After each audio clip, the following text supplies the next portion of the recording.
WhatsApp guys, I am AP. I hope you are doing well. Exercise 11.2 को ख़त्म करने के बाद हमारा जो ये लेक्चर है ये 11.1 पे जो टॉपिक है सर्किल को हम समझेंगे।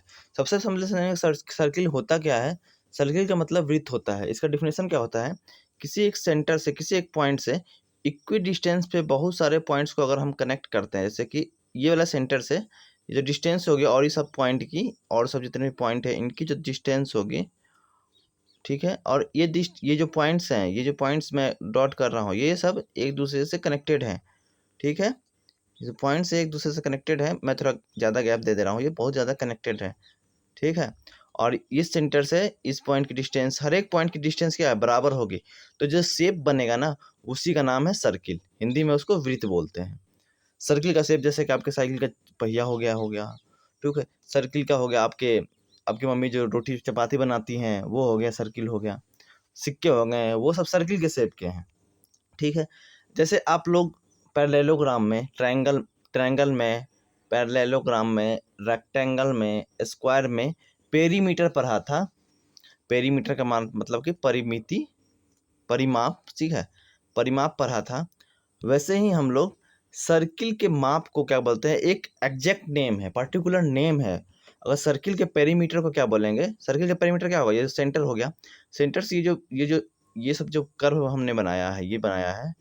ठीक है, मान लीजिए यहाँ से आपने चलना शुरू किया, ऐसे गए, ऐसे गए, ऐसे गए, ऐसे गए।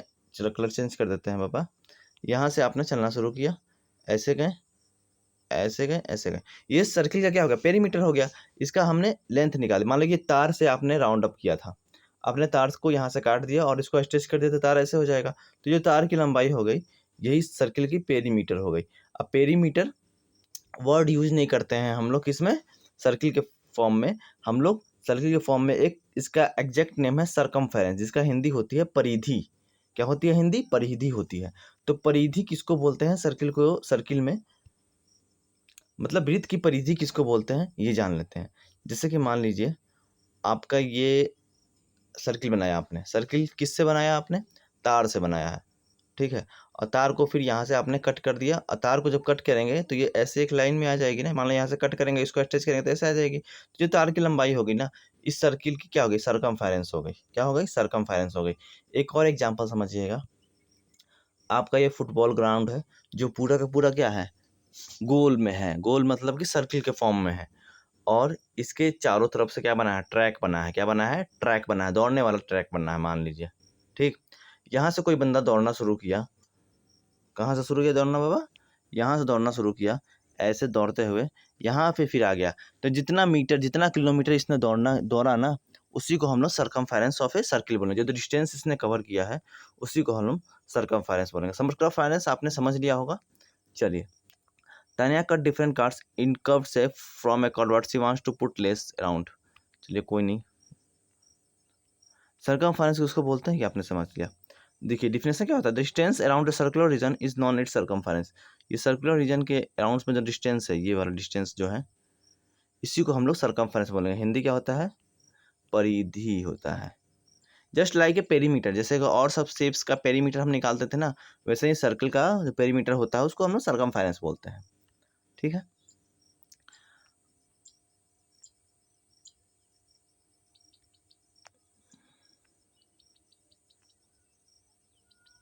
अब देखिए यहाँ पे कुछ डू दिस दिया है, इसको हम लोग समझेंगे।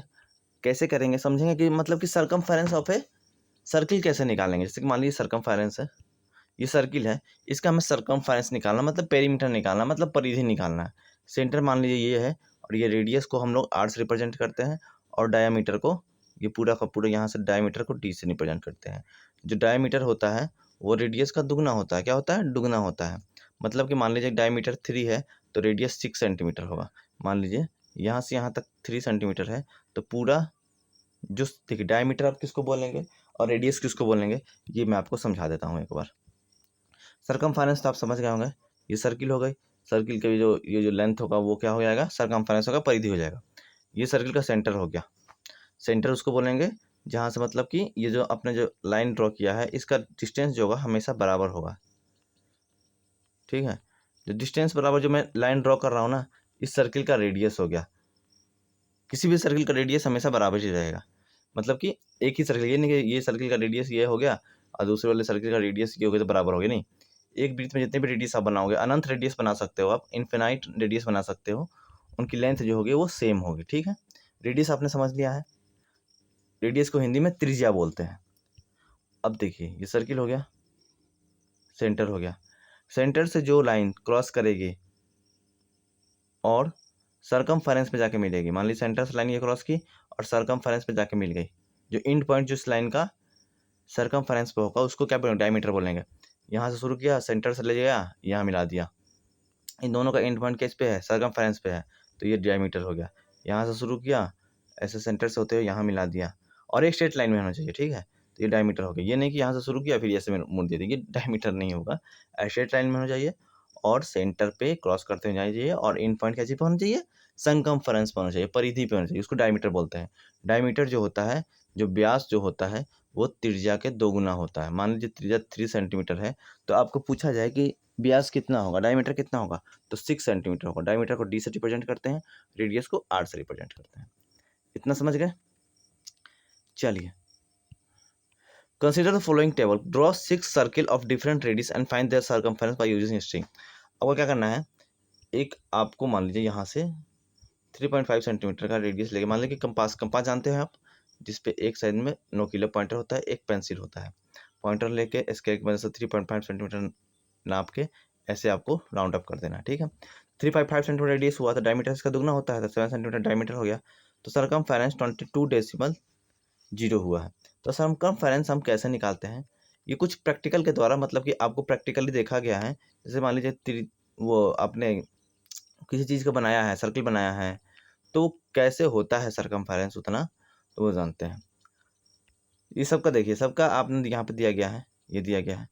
एक चीज़, जितना भी आपने एग्जाम्पल देखेंगे ना इसमें, तो जो डायमीटर और सरकमफेरेंस, किस चीज़ का, डायमीटर और सरकमफेरेंस, सरकमफेरेंस ये हो गया और डायमीटर ये हो गया, ठीक है। डायमीटर और सरकमफेरेंस का जो क्या होता है, डायमीटर जिसको क्या बोलते हैं बताइए आप, व्यास बोलते हैं, बाई सरकमफेरेंस, व्यास बटा परिधि। इनका जो रेशियो होता है वो कांस्टेंट रहता है, वो कभी भी चेंज नहीं होता है। उस कांस्टेंट को हम लोग क्या बोलते हैं, पाई बोलते हैं। और पाई की एक वैल्यू होती है, क्या होती है, 22/7 होती है, जिसको डेसिमल में चेंज करेंगे तो 3.12 हो जाएगा। ये आगे बढ़ते जाता है, लेकिन 3.12 तक हम लोग मानते हैं, ठीक समझ गए। आपसे बोला जाए कि सरकमफेरेंस का जो, सरकमफेरेंस और डायमीटर के बीच में जो रेशियो होता है वो क्या होता है, तो आप बोलेंगे पाई होता है। क्या होता है, पाई होता है, जिसकी वैल्यू 22/7 होती है और 3.14 होती है। ये चीज़ याद करने की चीज़ें हैं, समझिएगा मैं क्या बताना चाह रहा हूँ। पहले वाले सर्किल्स में भी सरकमफेरेंस और डायमीटर का जो रेशियो है वो 22/7 आया है, 3.14 आया है, ठीक है।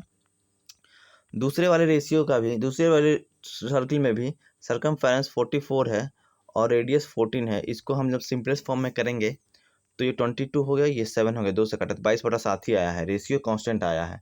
तीसरे वाले में देखेंगे 21 सेंटीमीटर क्या है, डायमीटर है, डायमीटर इसको 21 सेंटीमीटर है, और सरकमफेरेंस को 30 से रिप्रेजेंट करते हैं, 66 सेंटीमीटर है। तो हमें इन दोनों का रेशियो निकालना है, सरकमफेरेंस ऊपर लिखेंगे, डायमीटर नीचे लिखेंगे। तो सरकमफेरेंस 66 है, डायमीटर 21 है, तो 7 से कितना से घटाएंगे, 11। इसको भी जब 11 से घटाइएगा तो 11, सॉरी 7 से घटे, 7 से नहीं घटेगा ना, 66/21 कितना से घटाएंगे, इसको जब आपको घटाइएगा तो 22/7 ही आएगा।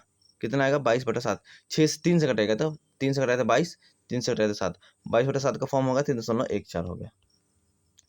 ऐसा ही आप जब भी हर एक का एग्जाम्पल लीजिएगा, 4 में लीजिएगा, 5 में लीजिएगा, 6 में लीजिएगा, 132 सेंटीमीटर क्या हो गया, इसका सरकमफेरेंस हो गया उस सर्किल का, और 42 सेंटीमीटर क्या हो गया, डायमीटर हो गया। इनका जो रेशियो आया है 22/7, मतलब कि 3.14 ही आया है। इसको आप जब सिंपल फॉर्म में कीजिएगा, इसको भी जब सिंपल कीजिएगा तो 3.4 ही आएगा, इसको भी कीजिएगा 3.4 ही, 3.14 ही आएगा। What you what do you infer from the table, आपने क्या इन्फॉर्मेशन मिला, in the ratio absolutely the same, हर एक में रेशियो जो है वो लगभग सेम है। Can you say the circumference of circle is always more than 3 times it's diameter. अब देखिए, जब आपने रेशियो निकाला है सरकमफेरेंस और डायमीटर के बीच में, तो 3 गुना से ज़्यादा निकल रहा है। किससे निकल रहा है, 3 गुना से ज़्यादा, क्योंकि 2 से 4 डिवाइड करने पे आ रहा है ना। मान लीजिए कि 21, मान लीजिए कि पहले वाले एग्जाम्पल में क्या था, पहले वाले एग्जाम्पल में 22 साथ था। जैसे कि मान लीजिए 44 ही सर्कमफेरेंस है और 14 सेंटीमीटर क्या है, डायमीटर है। इसको जब देखिएगा 44 है 3, तो 44 3 जा 42, मतलब कि 3 गुना से ज़्यादा आ रहा है। तो आप जब भी देखिएगा कि जो सर्कमफेरेंस है वो डायमीटर से लगभग 3 गुना से थोड़ा सा ज़्यादा आएगा, इतना चीज़ याद कीजिएगा। और वो जो रेशियो होता है सर्कमफेरेंस और डायमीटर के बीच में, उसको हम लोग कहते हैं, उस रेशियो क्या होता है, कांस्टेंट होता है, मतलब कि उसकी वैल्यू कभी चेंज नहीं होती है। उसको हम लोग रिप्रेजेंट करते हैं, डिनोट करते हैं पाई से। पाई से कैसे, ऐसे, इसको पाई बोलते हैं, देखिए। और इसकी वैल्यू होती है अप्रॉक्सीमेट वैल्यू होती है, एग्जैक्ट वैल्यू नहीं है। 22/7, या फिर आप इसको डेसिमल में करना चाहते हैं 3.14 होता है। क्या होता है, 3.14 होता है, ठीक। So we can say that C/D, मतलब कि सर्कमफेरेंस और डायमीटर का जो रेशियो है वो क्या होता है, पाई होता है। जहाँ C क्या है, सर्कमफेरेंस है, और D क्या है, डायमीटर है।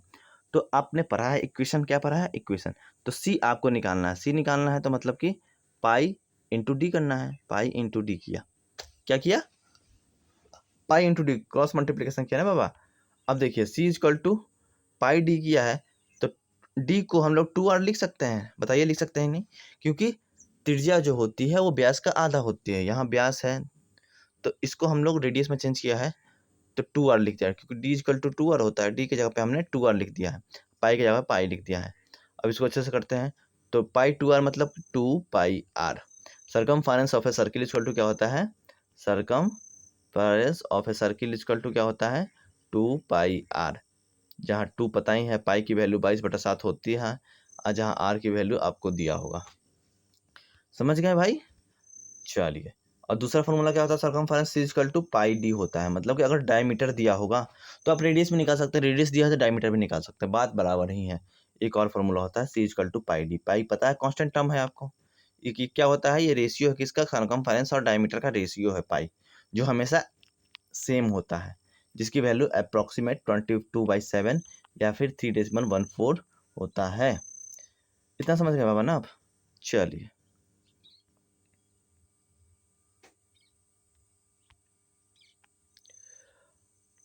अब देखिए एग्जाम्पल के द्वारा समझिएगा। What is the circumference of circle of diameter 10 centimetre. 10 centimetre diameter दिया है, डी इक्वल टू 10 सेंटीमीटर दिया है।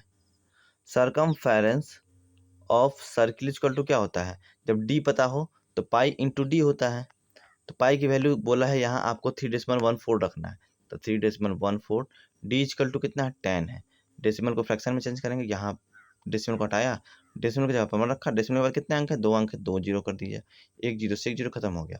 अब देखिए 314/10 है, इसको चेंज करेंगे 31.4 हो गया। क्या हो गया, 31.4 हो गया। समझ गए, चलिए। तो वैसे ही आपको दो फार्मूला यहाँ पे सीखने को मिला है। क्या सीखने को मिला है, सबसे पहले आपने सीखा कि सर्किल किसको बोलते हैं, ठीक है।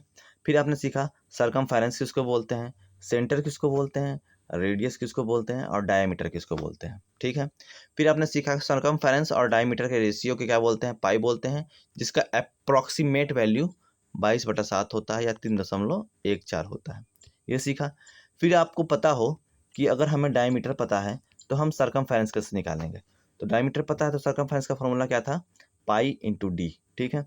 अगर हमें त्रिज्या पता है तो सर्कमफेरेंस मतलब परिधि कैसे निकालेंगे, तो C इक्वल टू 2πr। क्यों, हमने डी की जगह पे, क्योंकि चूंकि चूंकि का साइन क्या होता है, देयरफॉर, क्योंकि डी की जगह पे डी इक्वल टू 2r होता है, तो डी की जगह पे हमने 2r लिख दिया है बस। तो दो फार्मूला हमने सीखा, circumference equal to pi D, circumference equal to 2πr। Circumference किसको बोलते हैं, just like a perimeter of any shape. मतलब पेरीमीटर कैसे निकालते थे, जैसे सर्किल है, सर्किल का जो लेंथ है ना, इसी को हम लोग सर्कमफेरेंस बोलते हैं। समझ गए बाबा, चलिए। नेक्स्ट लेक्चर में क्या है, हम देखेंगे। यहाँ हमने समझा सर्कमफेरेंस, ठीक है। नेक्स्ट में हम लोग एरिया ऑफ सर्किल पढ़ेंगे। आपने दो चीज़ पढ़ा था, जैसे कि मान लीजिए ये स्क्वायर है, ये स्क्वायर का क्या हो गया, पेरीमीटर हो गया, ठीक है। और अंदर का जो स्पेस है इसको क्या बोलते थे, एरिया बोलते थे, क्या बोलते थे, क्षेत्रफल बोलते थे। उसी प्रकार सबसे पहले हमने क्या पढ़ा, ये बाहर का हमने सर्कमफेरेंस पढ़ा। अब अंदर में जो स्पेस है इस सर्किल के, इसको हम लोग एरिया बोलेंगे, क्या बोलेंगे, क्षेत्रफल बोलेंगे। तो नेक्स्ट लेक्चर में हम लोग एरिया ऑफ सर्किल पढ़ेंगे। बने रहिएगा वीडियो के साथ। वीडियो अच्छा लगे तो वीडियो को लाइक कीजिएगा, चैनल सब्सक्राइब कीजिएगा और अपने दोस्तों को जरूर बताइएगा। Thank you so much, bye bye.